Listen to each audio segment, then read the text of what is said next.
मेरे प्रिय दोस्तों, आज हम जो चर्चा करेंगे वो करेंगे कुरान की सभी आयतें लूटपाट कत्ल गारत से भरी हुई हैं। तो आज हम इसकी अध्याय 7 अल आराफ की 71 से 70 आयतों के बारे में बताएंगे। ये 7वां चैप्टर है अल आराफ और इसके बारे में हम चर्चा करेंगे। तो दोस्तों पढ़ते हैं इसकी कुछ आयतें जो कि 71 से 110 तक पढ़ेंगे हम और बताएंगे कि किस तरह इस्लाम एक गुंडागर्दी है गैर मुस्लिमों के खिलाफ। और मैं उन मूर्ख लोगों को भी कहना चाहता हूँ जो मुसलमान नहीं हैं और जो कहते हैं कि मुसलमान अच्छा है, वो फलाना अच्छा है। देखिए, अगर वो मुसलमान अच्छा है तो वो अच्छा इंसान है, लेकिन अच्छा मुसलमान नहीं है। इस्लाम की भाषा में वो काफिरों से दोस्ती रखता है, इसलिए उसको नरक मिलेगी। वो जहन्नुमी होगा, उसको स्वर्ग नहीं मिल सकता, क्योंकि इस्लाम किसी भी गैर मुस्लिम दोस्ती से को मना करता है। लेकिन इस्लाम तो वो है कि जो गैर मुस्लिमों की औरतों को लूटने की इजाज़त देता है, उनको कत्ल करने की इजाज़त देता है। तो जो मुसलमान गैर मुस्लिमों को लूटना नहीं चाहता, कत्ल करना नहीं चाहता, तो वो अच्छा मुसलमान है ही नहीं। क्योंकि अच्छा मुसलमान वही है जो मोहम्मद की सुन्नत पर चले, और जो मोहम्मद की सुन्नत पर नहीं चलता, शिक्षा पर नहीं चलता, वो अच्छा मुसलमान नहीं है। तो दोस्तों आज अल आराफ की हम 71वीं आयत शुरू करते हैं और बताते हैं किस तरह इस्लाम गुंडागर्दी से भरी किताब है और किस तरह झूठ और फ्रॉड है। जो आयत में पढ़ रहा हूँ, ये आयत यहूदियों की धर्म पुस्तक तोरा से लिए। और मोहम्मद बहुत बड़ा चोर था, उसने सारे पैगंबर चुरा लिए यहूदियों के और उनका अरबीकरण कर दिया। दाऊद को डेविड को दाऊद बना दिया, इब्राहिम को इब्राहिम बना दिया, जोसेफ को याकूब बना दिया। इस तरह सारा चोर। और जीसस को भी ईसा इबन मरियम बना दिया, जबकि मरियम नाम का कोई कैरेक्टर ईसाई बाइबल में नहीं है। वो तो मैरी थी, वर्जिन द मैरी। और ईसा नाम का कैरेक्टर भी नहीं, वो तो जीसस था। तो ये मोहम्मद सिर्फ काफिले ही नहीं लूटा करता था, औरतें ही नहीं लूटा करता था, ये किताबों से चोरी भी किया करता। तो ये आयत उसने चोरी की है। तो पढ़ लेते हैं इस आयत को। खुद ने जवाब दिया, बस समझ लो तुम्हारे परवरदिगार की तरफ से तुम पर अजाब और गज़ब नाजिल हो चुका है।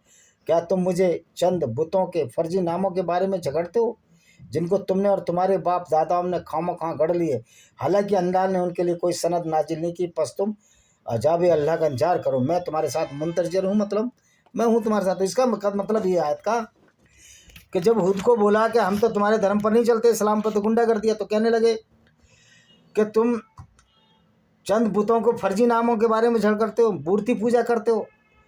और जो तुम्हारे बाप दादाओं ने, जो यहूदी जिन मूर्तियों को पूजते थे और जो काबा में 360 मूर्तियाँ थीं, उनको पूछते थे लोग, तो ये मोहम्मद चिढ़ता था कि मूर्तियों क्यों पूज रहे हो, क्योंकि इसने तो इस्लाम शुरू ही किया था मूर्तियों को तोड़ने के लिए। जब ये 630 में मक्का में आया तो इसने मूर्तियों को तोड़ दिया। तो अब यही कह रहा है कि जो मूर्ति पूजता है वो अजाब करेगा, जबकि मोहम्मद की चाल थी। सही बात तो यह है कि अजाब आज मुसलमानों पर आ रहा है। अब ईरान भी बर्बाद होने वाला है इस्लाम की वजह से। तो जितना दुख और तकलीफ मुसलमान इस झूठे अल्लाह के नाम पर और झूठे पैगंबर के नाम पर, जिसने अपने आप को पैगंबर घोषित कर लिया, काफिले लूटता रहा, औरतों से बलात्कार करता रहा, उनको बाजारों में बेचता रहा, इनकी किताबें में विवरण है। फिर भी मूर्ख हिंदू कहते हैं नहीं भाई इस्लाम अच्छा है। तो मूर्खो, तुम जाकर चुल्लू भर पानी में डूब मरो। और ऐसे लोगों को मैं नहीं कहता कि आप मेरा चैनल देखो, मत देखो, कोई जरूरत नहीं। मेरा चैनल 12 घंटे देखा जाता है, समझदार लोगों के लिए चैनल है, गधों और बेवकूफ़ों के लिए नहीं है, मूर्खों के लिए नहीं है। गधा भी तुमसे ज़्यादा अकलमंद है, अगर उसको लट पड़ता है तो वो भी इस जगह नहीं जाएगा घास खाने।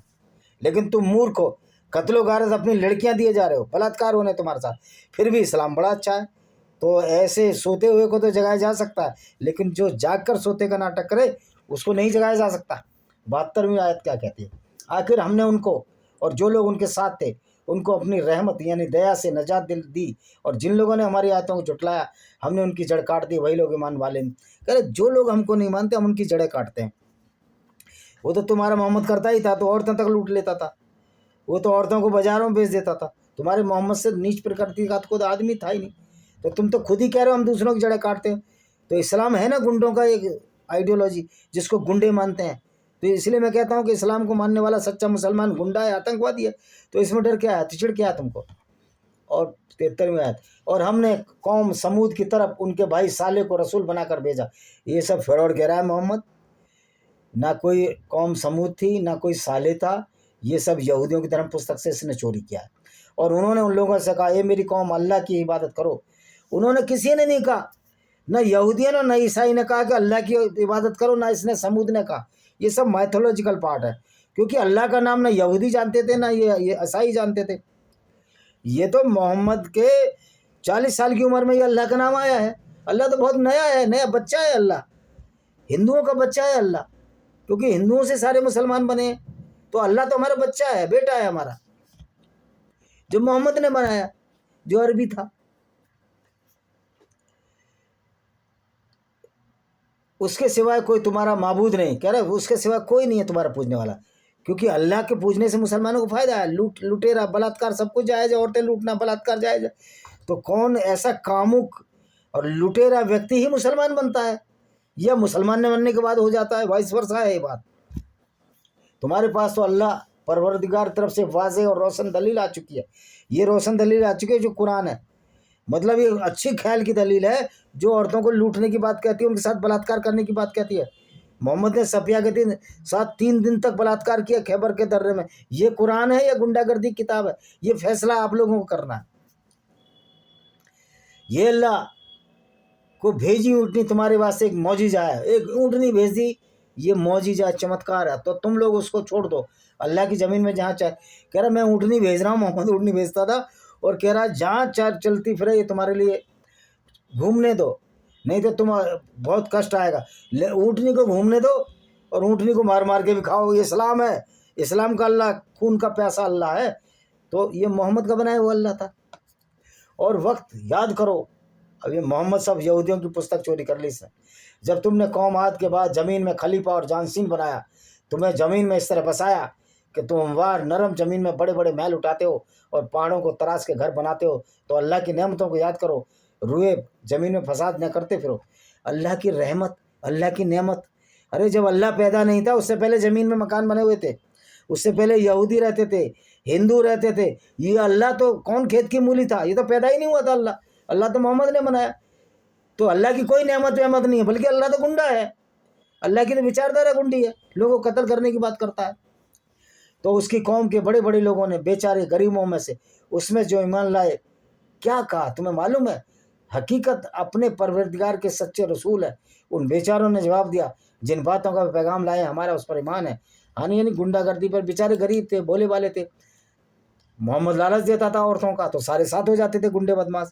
मोहम्मद ने गुंडे बदमाशों की फौज बनाई मदीना में, और ये बलात्कार करते थे। जैसे कल के वीडियो में बताया कि नीली आंखों वाली लड़कियों के लूटने के लिए मोहम्मद कहाँ चला गया, आपको पता है? तबूक चला गया और वहाँ से मुँह की खानी पड़ी। उन्होंने बोला आप यहाँ क्यों आए, हमारी लड़ाई नहीं है। ये कैसे कहता कि मैं औरतों के लिए आया हूँ? थोड़ी बहुत शर्म तो थी इसमें, उस टाइम इसने शर्म पड़ती यार। जो ईस्टर्न बेजेंटाइन की फौज को देखकर ये डर गया होगा। 76वीं आयत क्या कहते हैं? तब जिन लोगों को अपनी दौलत दुनिया पर घमंड था, कहने लगे हम तो जिस पर ईमान लाए उसे नहीं मानते। लोग कहते थे हम जिस पर हम ईमान लाए नहीं मानते। तो भैया मुसलमानों, अगर तुम कुरान पर ईमान ला रहे हो और इसको नहीं मानोगे तो अच्छे आदमी बन जाओगे, सुधर जाओगे। नहीं तो ऐसे आतंकवादी, गुंडे और बलात्कारी पैगंबर को फॉलोवर कहलाओगे, इसके समर्थक कहलाओगे, बिलीवर कहलाओगे। गर्ज उन लोगों ने ऊँटनी के कूचे और पैट काट डाले। अब जिन लोगों ने ऊँटनी काटी उन्होंने भी गलत किया। अपने परवरदिगार के हुक्म से सरताबी के खिलाफत की और बेबाकी से कहने लगे अगर तुम सच्चे रसूल हो तो जिस अजाब से हम लोग आप लाओ। तो उन्होंने ऊँटनी के पैर काट लिए। तो तुम भी तो हजारों, तुम्हारा तो मोहम्मद और भी बुरा, तुम्हारा तो अल्लाह और भी निचले दर्जे का है उन लोगों से भी जिन्होंने ऊँटनी के पैर काटे। क्योंकि वो तो इंसानों को भी कत्ल कर रहा है, इंसानों की औरतों के साथ बलात्कार, उनको लूटता था। मोहम्मद उनके काफिलों को लूटकर उनकी औरतों को बाजार में बेचता था। तो ये तो और नीच प्रवृत्ति का व्यक्ति है। तो कुरान उन पर कैसे तोहमत बांध सकते हो तुम? खुद लुटेरे बलात्कारी तुम्हारा पैगंबर, तो दूसरे पर उंगली नहीं उठा सकते आप। जिसके घर शीशे के होते हैं वो दूसरों पर उंगली नहीं उठा सकते। इसलिए हम बोलते हैं असुद्दीन ओवैसी, अकबरुद्दीन ओवैसी और किसी सच्चे मुसलमान की औकात नहीं कि वो अच्छाई की बात करे, क्योंकि तो तुम्हारा पैगंबर ही खुद गंदा था। 78वां, तब उन्हें जलजले ने ले डाला, यानी भूकंप आ गया और वे लोग जान पर सर किए बैठे के बैठे रह गए और वो मर गए। तो जलजला तो तुर्की में भी आया था। तो फिर कहेंगे अल्लाह परीक्षा लेता है, तो तुम्हारी अल्लाह परीक्षा नहीं लेगा, अब परीक्षा लेगी काफिरों की सेना, क्योंकि तुम्हारी गुंडागर्दी बहुत दिन चल चुकी है, अब नहीं चलने वाली। और जहाँ भी आतंकवादी हो, ट्रू मुस्लिम जो 5 वक्त नमाजी है, जिसको तुम शरीफ समझते हो, वही सबसे बड़ा गुंडा है, क्योंकि वही मोहम्मद का सच्चा पैरोकार है, उसका फॉलोवर है, वही आतंकवादी बनता है। जो कहते हैं ना वो 5 वक्त नमाजी था, बड़ा अच्छा था, वही सिर्फ सर्टिफाइड गुंडा है, क्योंकि 5 वक्त की नमाज में भी 48 बार गैर मुस्लिमों को तुम गाली देते हो। उसके बाद साले उनसे टल गए और उनसे मुताबिक होकर कहा, मेरी कौम, मैंने तो अपने परवरदिगार के पैगाम तुम तक पहुंचा दिए, तुमने खैर खुआई की, ऊंच नहीं समझा दिया, मगर अफसोस तुम खैर खुआ समझने वाले को अपना दोस्त नहीं समझते। अब ये क्या खैर खुआई है, झूठे उपदेश दे रहा है मोहम्मद, यहूदियों की किताब से चोरी करके कुरान में आयतें डाल रहा है। इसका कुछ अपना था? कुछ भी नहीं था, ये अनपढ़ आदमी था। और लूत को हमने रसूल बनाकर भेजा। अब जो लूत की कहानी है वो चैप्टर जेनेसिस में है, जो बाइबल का ओल्ड टेस्टामेंट है, उसका भी कोई मतलब नहीं है इस्लाम से। जब उन्होंने अपनी कौम से कहा, अफसोस तुम ऐसी बदकारी करते हो, तुमसे पहले सारी खुदाई में ऐसी तो लूत ने तो बदकारी की है, लूत ने तो अपनी बेटियों से बलात्कार किया, ईसाई की तरफ पुस्तक में। इसको पता ही नहीं था मोहम्मद को, सारी उल्टा सीधा लिख गया ये कुरान में। कोई कुरान अल्लाह का नहीं पैगाम है, ये मोहम्मद और उसका चचेरा साला वर्का बिन नोबल ये कुरान बनाई है, और उसकी पत्नी खदीजा। हाँ, तुम औरतों को छोड़कर सहवत परिस्थिति के वास्ते मर्दों की तरफ माहौल होते हो। हुआ क्या था, जो सोडोम सिटी था उसमें आदमी आदमी से शायद वो कर गे हो गए थे। तो ये कहानी तो यहूदियों की, तुम्हारी तो है ही नहीं। सिर्फ करने वालों को, नुतफे को जाया करते हो उसकी कौम का, उसके सिवा कुछ जवाब नहीं। वे आपस में कहने लगे, उन लोगों को अपनी बस्ती से निकाल बाहर करो, क्योंकि वे लोग हैं जो पाक साफ चाहते हैं। वहाँ तीन वो आए थे, 2 मेहमान आए थे लूत के यहाँ, कि तुम्हारा शहर खराब है, यहाँ तुम भी निकल जाओ, तुम अपनी बेटियों को भी ले जाओ। और बेटियों को लेकर बाहर निकल गया था, और सारी दुनिया मर गई थी, सोडम सिटी राख का ढेर बन गया था। ये कहानी यहूदियों की धर्म पुस्तक में, जेनेसिस में, इसका इस्लाम से कोई वास्ता नहीं है। और फिर लूत ने अपनी बेटियों के साथ बलात्कार किया था या संभोग किया था, जिससे सारे ईसाई पैदा हुए हैं। तो हमने और उनको, उनके घर वालों को निजात दी, मगर सिर्फ उनकी बीवी को पीछे रह जाने में। ये कहानी है उसकी जो बीवी भी थी, वो बीबी ने अपने, इन्होंने जो यहूदियों के 2 वो आए थे देवदूत, उन्होंने कहा शहर की तरफ मत देखना मुड़ के। उसकी बीवी ने, लूत की बीवी ने शहर की तरफ मुड़कर देख लिया, वो नमक का खंबा बन गई। ये कहानी यहूदियों की है, और पीछे मुड़कर देखने से क्या नमक का खंबा बन जाता। और हमने उन लोगों को पत्थर में बरसाया, और सोडोम सिटी पर फिर ज्वालामुखी फट गया था, लोग मर गए, जैसा कि ये बताते हैं। अब इजराइल में सोडोम सिटी है, तो ये कहानियाँ घड़ी हैं इन लोगों ने। और हमने मदयन वालों के पास उनके भाई शुएब को, अब शुएब तो इनका फरिश्ता ही नहीं है मुसलमानों का, वो तो फरिश्ता था उसका यहूदियों का। और उन्होंने लोगों से कहा, हे मेरी कौम, खुदा की इबादत करो, उसके सिवा दूसरा मान। उसने कभी नहीं कहा खुदा की इबादत करो या अल्लाह की इबादत करो, ये सब झूठ मोहम्मद लिखता था। उसके पास परवरदिगार की तरफ वाज़ेह रोशन मौजज़ा भी आ चुका है। मौजज़ा मतलब चमत्कार आ चुका है। तो नाप तोल पूरी किया करो, और लोगों को उनकी खरीदी चीज़ में कम ना दिया करो। हाँ, ये तो अच्छी बात है, खरीद में कम मत दो, लेकिन भाई तुम्हारा अल्लाह कहता है गैर मुस्लिम को कत्ल करो, लूटो, बलात्कार करो, तो कम खरीदी में कम ना दो, और ज़मीन कम ना दो। ये सिर्फ मुसलमानों के लिए, मतलब मुसलमानों से गद्दारी मत करो आप। इस्लाम का ये वो है फंडा। बाकी तो गैर मुस्लिमों की औरतें लूट लो, जैसे अहमद साहब अब्दाली ने लूटी, नादिर शाह लूट के ले गया, चंगेज़ खान लूट के ले गया, वो तो खैर बौद्धिस्ट था। बहुत सारे लुटेरे आए और इस्लामिक लुटेरे आए। यानी कि इस्लाम में मुसलमान आपसी एक बहुत बड़ा गुंडों का गिरोह है, जो आपस में तो गलत नहीं करेगा, लेकिन दूसरी औरतों को लूटेगा, बलात्कार करेगा। और ये गिरोह का सरगना कौन था? मोहम्मद था। और जो तुम लोग रास्तों में बैठकर जो खुदा पर ईमान लाया उसको डराते हो, अल्लाह पर ईमान लाया, और अल्लाह की राह से रोकते हो, अल्लाह की उसकी राह में कजी मतलब कमी ढूंढते हो। अब ना बैठा करो, उसको तो याद करो, जब तुम शुमार में कम थे तो खुदा ने तुमको बढ़ाया। जरा गौर करो, फसाद फैलावाने का कर, जब तुम ताकत में कम थे तभी आपको बचाया। कब? जब जंगे बदर हुई थी, मुसलमान 313 थे और जो यहूदी थे 1000 थे। तीरों की वजह से मुसलमान जीत के, मोहम्मद ने लोगों को बेवकूफ़ बना दिया। कब अल्लाह ने 3000 फरिश्ते भेजे थे। तो मोहम्मद झूठा था, बहुत बड़ा झूठा था।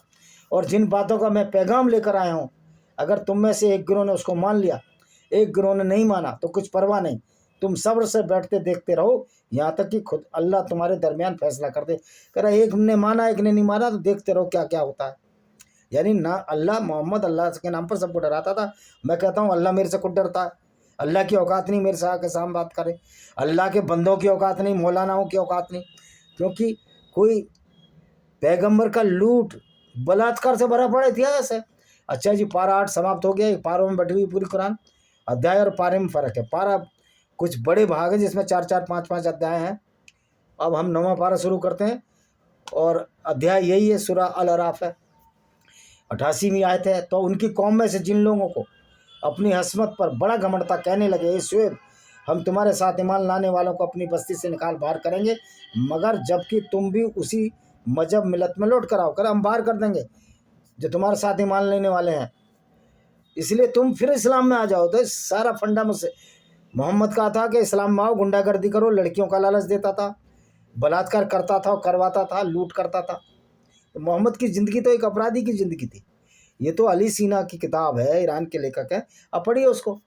हम अगरचे तुम्हारे मजहब से नफरत ही रखते हो, तब भी लौट माज़अल्लाह, जब तुम्हारे बातिल दीन से खुदा ने मुझे नजात दी, उसके बाद भी अगर तुम हमारे मजहब में लौट जाए, तब हमने अल्लाह पर बहुत झूठा बहतान बांधा, और हमारे वास्ते तो किसी तरह जायज़ नहीं कि हम तुम्हारे मजहब की तरफ लौट जाए। मगर हाँ, जब मेरा परवरदिगार अल्लाह चाहे तो हमारा परवरदिगार तो अपने इल्म से तमाम चीज़ों को घेरे हुए है। हमने तो अल्लाह पर ही भरोसा कर लिया। हे हमारे परवरदिगार, तू ही हमारी और हमारी कौम के दरमियान ठीक ठाक फैसला कर दे। ये कहते हैं अल्लाह बड़ा ताकतवर है। जब अल्लाह ताकतवर है तो धर्म परिवर्तन की मुसलमान दीनी तबलीग की जमात मत चलाओ, अल्लाह ही हमारा दिमाग फेर देगा। पर हमें पता अल्लाह है ही नहीं, और दीनी तबलीग जो चलाते हैं मोहम्मद की गुंडागर्दी को नहीं बताते, नहीं तो एक भी मुसलमान ना बने। पागल है जो दीपक मोहम्मद जैसे लोग, जिनको इस्लाम की बारीकी का अध्ययन ही नहीं है। 90वीं आयत, उनकी कौम के चंद सरदार जो काफिर थे, यानी जो गैर मुस्लिम थे, कहने लगे, अगर तुम लोगों ने शुएब की पैरवी की तो उसमें शक नहीं, तुम सख्त घाटे में रहोगे। शुएब की पैरवी मत करो, कि शुएब, ये कहता है मोहम्मद, शुएब मुसलमान था, वो तो यहूदी था। तो ये मोहम्मद एक झूठा नबी है, मैं इसलिए कहता हूँ। गर्ज उन लोगों को जलजले ने ले डाला, बस अपने घरों में औंधे पड़े रह गए। अब वो आया जलजला, मतलब एक अर्थक्वेक आया, भूकंप आया, लोग मर गए। तो इसमें तो अब मुसलमान भी मरते हैं, इसमें कौन सी नई बात हो गई। जिन लोगों ने शुएब को झुठलाया वैसे मर मिटे, गोया उन बस्तियों में कभी आबाद ही नहीं थे। जिन लोगों ने शुएब को झुठलाया वही लोग घाटे में रहे। घाटे में अब सबसे ज़्यादा वो है जो अल्लाह की पैरवी कर रहा है, मोहम्मद की पैरवी कर रहा है, क्योंकि हर आदमी ऐसे मुसलमान से नफरत कर रहा है, और करनी भी चाहिए। जो इस तरह की गुंडागर्दी भरी पैगंबर को, लुटेरे पैगंबर को अपना सरबराह माने, अपना सब कुछ माने, तो ऐसे लोगों से नफरत होनी चाहिए, क्योंकि तो आतंकवादी था मोहम्मद। तब शुएब उन लोगों के सर से टल गए, उनसे मुताबिक होके कहा, ये मेरी कौम, मैं तो अपने परवरदिगार के पैगाम तुम तक पहुंचा दिए और तुम्हारी खैर ख्वाही की, अब मैं काफिरों को क्यों अफसोस करूं। अब मत अफसोस करो यार, तुम अपने आप अफसोस करो मुसलमानों, कि तुम्हारा पैगंबर लुटेरा बलात्कारी था, झूठ बोलता था, उस मस्जिद में नमाज पढ़ बैठा हो, जो मस्जिद बनी नहीं थी उसकी मौत के बाद बनी, तो तुम झूठे को मानते हो। और हमने किसी बस्ती में कोई नबी नहीं भेजा, मगर वहाँ के रहने वालों को कहना न माने पर सख्ती और मुसीबत में मुल्तविया किया, ताकि वे लोग हमारी बरगाह में करें। हमने कहीं कोई नबी नहीं भेजा, लेकिन वहाँ हमने सख्त अजाब भेज दिया, कष्ट भेज दिए। और सबसे ज़्यादा आज मुसलमान कष्ट में है, वो गरीब है, अनपढ़ है, गंवार है, उसका दिमाग पागल हो चुका है, जो लुटेरे और बलात्कारी को अपना पैगंबर मानता है। फिर हमने तकलीफ़ की जगह आराम को बदल दिया, यहाँ तक कि वह लोग बढ़ निकले और कहने लगे, इस तरह की तकलीफ़ या आराम तो हमारे बाप दादाओं को पहुँच चुका है। तब हमने उस बढ़ाने की सज़ा में अचानक गिरफ्तार कर लिया। मतलब ये क्या है यार, पागलपन है। मोहम्मद पागल था, मुझे ऐसे लगता है। और वह बिल्कुल बेखबर थे। अगर उन बस्तियों के रहने वाले ईमान लाते और परहेजगार बनते तो हम उन पर आसमान और ज़मीन की बरकतों के दरवाजे खोल देते। अगर मुसलमान बन जाते तो ये बरकतें क्या थी मोहम्मद की, अल्लाह के नाम पर दूसरे काफिलों को लूटना, हराम का खाना, औरतों से बलात्कार करना, काम इच्छा धन लिप्सा की पूर्ति, ये सब मूर्खतापूर्ण काम और अपराधी काम, ये बरकत है इस्लाम की। यानी कि सारे अपराध जो है इस्लाम में बरकत माने जाते हैं। इसलिए जो कहता हूँ मोहम्मद एक अपराधी था। उन बस्तियों के रहने वाले उस बात से बेखौफ हैं कि उन पर हमारा अजाब रातों रात आ जाए और वे पड़े बेखबर सोते हों। ये कह रहा वो जलजला आ गया, जलजला मतलब ये भूकंप। तो क्या है, ये लोग अल्लाह की तदबीर से ढीठ हो गए हैं। तो याद रखें, अल्लाह के दाव से घाटा उठाने वाले ही निडर हो बैठे हैं। अल्लाह के दाव से यानी कि अगर घाटा भी हो जाए अल्लाह को मानो, क्योंकि इसमें फ़ायदा, आप लूट और बलात्कार कर सकते हो, उसको माले गनीमत के नाम से बांट सकते हो आपस में, जिसमें 20% हिस्सा मोहम्मद लेता था। तो मोहम्मद गोया कोई पैगंबर ना होकर अपराधियों का सरदार था, तो दाऊद इब्राहिम से खराब तो मुझे मोहम्मद ही लगता है कभी कभी। क्या वे लोग अहले ज़मीन के बाद ज़मीन के वारिस होते हैं? उन्हें मालूम नहीं, अगर हम चाहते तो उनके गुनाहों की बदौलत उनको मुसीबत में फंसा देते, मगर ये लोग नासमझ हैं, गोया उनके दिलों पर हम खुद मोहर लगा देते हैं, कुछ सुनते ही नहीं। अरे वो समझदार थे यार, जो आज अल्लाह के नाम पर सुन रहे हैं ना, वो गुंडे, बदमाश और बलात्कारी आतंकवादी हो रहे हैं। ये पता होना चाहिए मोहम्मद के मानने वालों को। ए रसूल, ये चंद बस्तियां हैं जिनके हालात हम तुमसे बयान करते हैं। इसमें तो शक ही नहीं कि उनके पैगंबर उनके पास वाज़े और रोशन मौजिज़े यानी चमत्कार लेकर आए, मगर ये लोग जिसको पहले झुटला चुके उस पर भला काय कोई ईमान लाने वाले थे। अल्लाह यूँ काफिरों के दिलों पर अलामत मुकर्रर कर देता कि ईमान नहीं लाएंगे। अल्लाह की तो कोई औकात ही नहीं है। हम ईमान इसलिए नहीं लाते, हमको पता है कि इस्लाम गुंडा करती है। मोहम्मद झूठा था, मोहम्मद लुटेरा था, बलात्कारी था, और जो इस्लाम पर चलता है सही मायने में अपराधी होता है और जेल में चला जाता है। तो इसलिए हम इस झूठे अल्लाह और लुटेरे मोहम्मद पर ईमान नहीं लाते, इसलिए हम हिंदू हैं या गैर मुस्लिम हैं। और हमने तो उनमें से अक्सरों का अहद ठीक ना पाया, हमने उनमें से बदकार, ये कह रहे हैं कि जो मुसलमान नहीं उनको बदकार पाया। तो इस्लाम में जो मुसलमान है वो सही है, जिसको लूट करने की, बलात्कार करने की छूट मिली हुई है, जिस मोहम्मद को काफिले लूटने की छूट मिली थी, औरतों के साथ बलात्कार करने की छूट मिली थी, औरतों को बेचने की छूट मिली थी, वो मोहम्मद सही है।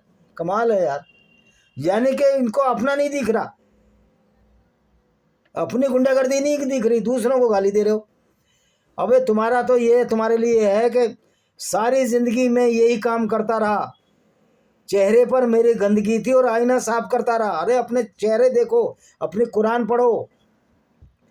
फिर हमने उन पैगम्बरान मजरूकीन के बाद मूसा को फ़िरौन, वैसे मूसा जो है ना वो मोजेस था, वो यहूदियों का पैगंबर था, इस्लाम का था ही नहीं। तो ये जो 130वें आए थे तो मूर्खतापूर्ण आए थे, और उनके सरदारों के बाद मौजिज़े भेजकर रसूल बनाकर भेजा उन लोगों ने, उन मौजे बड़ी बड़ी शरारतें पास की। तो मोजेज़ ने क्या किया था? मोजेज़ ने क्या किया था? एक लाठी मारी थी और पानी के 7 या 8 सोते फूट उठे थे। अब ये बताइए लाठी से कैसे पानी निकल आएगा? झूठ नहीं है, बिल्कुल झूठ है। फिर मूसा ने फ़िरौन से कहा मैं यकीन परदार, अब मोसेस जो है ना मूसा बना दिया मोहम्मद ने। अब इस आयत का मैं क्या करूं? ये तो झूठ है, फ्रॉड है। मुझ पर वाजिब है, मोसेस कह रहा जिसको मूसा बनाया मोहम्मद, मुझ अल्लाह के सच के सिवा एक भी हुर्मत झूठ ना कहूँ, मैं यकीन तुम्हारे पास परवरदिगार की तरफ से वाजे रोशन मौजिज़े लेकर आया। मूसा ने कहा कि मैं चमत्कार लेकर आया। तो मूसा तो यहूदियों का था ना, उसने जब लाठी मारी 7 सोते निकल पड़े पानी के, लाठी से कहीं पानी निकलता है, ये भी समझने वाली बात है। 106वीं आयत क्या कहते? तू तो बनी इज़राइल को मेरे हमरा कर दे। फ़िरौन कहने लगा अगर तुम सच्चे हो, वाकई कोई मौजे लेकर आया तो उसे दिखाओ। ये सुनते ही मूसा ने, मोजेस ने अपनी छड़ी डाल दी, पस वह याकयाक जाहिर बजा अजदा बन गई, यानी सांप बन गई वो। अब ये बताओ मोजेस ने सांप भी बना दिया छड़ी का। यार किस तरह की मूर्खतापूर्ण बात है। और वो यहूदियों की धर्म पुस्तक से कुरान में चोरी कर ली इस मोहम्मद ने, और अपना हाथ बाहर निकाला तो देखता है हर शख्स की नज़र में जगमगा रहा है सांप। तब फ़िरौन के कौम के चंद सरदारों ने कहा यह तो अलबत्ता बड़ा माहिर जादूगर है, ये चाहता है तुम्हें तुम्हारे मुल्क से निकाल दें, पर अब तुम लोग इसके बारे में क्या सलाह देते हो? तो कि इसको बाहर निकालो, लेकिन अब देख गए सांप डर गए। यानी ये सब कहानी कथाएं, सब ने मुताफिक अल्फाज एक जवान होकर कहा ए फ़िरौन उनके भाई हारून को चंद दिनों कैद रखिए और शहरों में हरकारों के, कह रहे उसको कैद कर लो, ये मुझे सही बोल रहा है। फिर तमाम बड़े जादूगरों को जमा करके आपके पास दरबार में हाजिर करे। गर्ज जादूगर सब फ़िरौन के पास हाजिर होकर कहने लगे अगर हम मूसा मौजे से जीत जाए तो हमको बड़ा भारी इनाम मिलना चाहिए। फ़िरौन ने कहा इनाम ही नहीं बल्कि तुम तो हमारे दरबार के मुकर्रबीन में हो गए, यानी कि बड़े ओहदे वाले हो गए। और मुकर्रर वक्त जब जमा हुए तय वक्त में तो बोल उठे मूसा या तो तुम्हें अपने मुंतशिर मंत्र या हमें अपने मंत्र फेंको। मूसा ने कहा देखो क्या पागलपन चल रहा है। मोजेस ने कहा अच्छा पहले ही तुम फेंक कर अपना अवसर निकाल लो। तो तब उन लोगों ने अपनी रस्सियाँ डाली तो लोगों की नज़रबंदी कर दी और सब सांप मालूम होने लगे, डरा दिया और रस्सी सांप नज़र आने लगे। और उन लोगों ने बड़ी भारी जादू दिखा दिया। हमने मूसा के पास वही भेजी, बैठे क्या हो तुम भी अपनी छड़ी डाल दो देखते क्या है। वह छड़ी उनके बनाए हुए झूठे सांपों को एक एक कर निकल रही है। अब मोजेस ने झड़ी का सांप बना दिया, वो सबको खा रहा था। अल किस्सा हक बात तो जम के बैठी, उसकी सारिस्तानी मटिया मेट हो गई। यह बस मोहम्मद ही था भाई, मतलब दिमाग इसका बिल्कुल पागल हो चुका था। बस फिसौन उसके तरफदार सबके सब अखाड़े मारे, जलील और रसवा यानी बेइज्जत होकर पलटे, और जादूगर सब मूसा के सामने सजदे में गिर पड़े और आजीजी बोले हमारे जान के परिवार में। और मतलब ये यहूदियों की कहानी है, लेकिन मोहम्मद को पसंद आ रही है ये कहानी, क्योंकि मोहम्मद का अपना कुछ ही नहीं था, वो मूर्ख था। जो मूसा हारून का परिवार है, फिरौन ने कहा तुम लोग मेरी इजाज़त के कबल यानी पहले उस पर ईमान ले आए, जरूर तुम लोगों की मक्कारी है जो तुम लोगों ने उस शहर में फैला रखी है, ताकि उसके बासिंदों को यहाँ से निकाल बाहर करें। बस तुम्हें अनकरीब ही उस शराफत का मजा मालूम हो जाएगा। मैं यकीनन तुम्हारे एक हाथ दूसरी तरफ के पाँव कटवा दूंगा, फिर तुम सबको सूली पर दूंगा। तो कुरान में आयत भी है 5:33 कि गैर मुस्लिमों के हाथ विपरीत दिशाओं में काटो, बायां हाथ तो दायां पैर, दायां हाथ तो बायां पैर। और जादूगर कहने लगे हम तो आखिर एक रोज अपने परिवार की ओर लौट। फिर जादूगर डर गए, कह रहे हमें तो अल्लाह की ओर जाना। तो ये झूठ और फरेब, मैंने 125 आयतें सुना दी आपको, 71 से 125। अगली बार अगले आयतें फिर अगली बार